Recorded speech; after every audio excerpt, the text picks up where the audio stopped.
Mga bossing, pagkatapos ng long drive, kailangan ba talaga nating pagtagalin ang andar ng makina bago patayin? Dahil dito, naisip kong lagyan ng turbo timer ng L300 natin. Pero ang tanong mga bossing, useful ba talaga ito? O dagdag gadget lang? So for today's episode mga bossing, magkakabit tayo ng turbo timer dito sa ating L300. First step, access muna tayo sa ignition wiring. Dito natin kukunin ang mga kailangan nating connections. Dito naman tayo sa module ng turbo timer. May 5 wires yan. Blue, green, red, black, and gray. Ngayon, unahin muna natin sa red. Dito natin yan ilalagay sa ignition switch, yung color black. Yan yung constant na 12 volts. Ito yan. Next, etong black na galing sa module, negative yan. Nilagay lang natin yan sa body ground. And then yung color gray, dito natin yan nilagay sa handbrake. Lagapang lang natin and then ayan, dyan lang natin nilagay. Next, itong blue at saka green. Yung blue at saka green, pagsasamahin nyo yan, tsaka nyo itatap dito sa may combination ng black at saka white ng ignition switch. Kasi itong black at saka white, ito yung ignition 1 natin. Sinet ko muna siya ng 10 seconds para makita nyo. Paandarin lang natin sa sasakyan.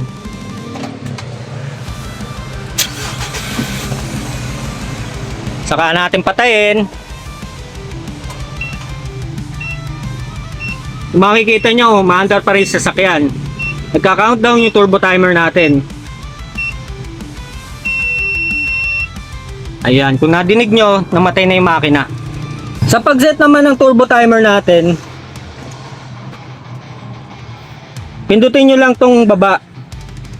I-hold nyo lang. Ayan, pag nadinig nyo na tumunog, set nyo na. Pindutin nyo lang tong taas. Ako ilalagay ko sa 10 minutes.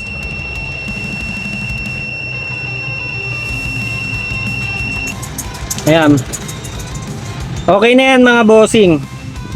So ngayon naman mga bossing, halimbawa na malengke lang naman kayo at ayaw nyo na paganahin yung turbo timer, ganito lang gagawin nyo. On lang natin yung sasakyan.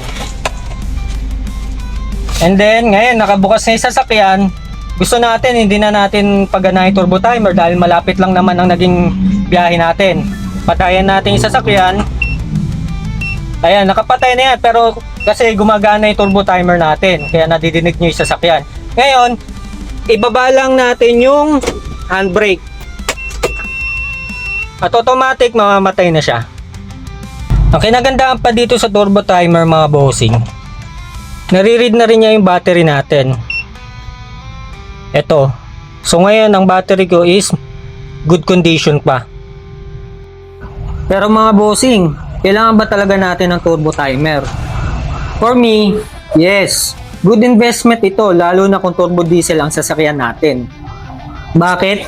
Kasi after ng long drive, mabilis na takbo, or kapag galing tayo sa mabigat na biyahe, mataas pa ang temperature ng turbo at engine natin.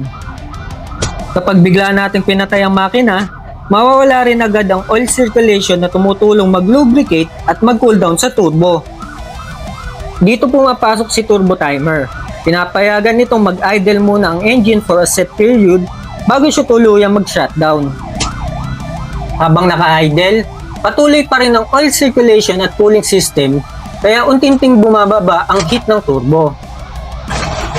So para sa akin mga bossing, magandang investment ito. Not because kailangan natin ito every single time, pero malaking convenience at dagdag peace of mind lalo na pagkatapos ng hard driving. So that's it for today's episode mga bossing. This is the Build Lab.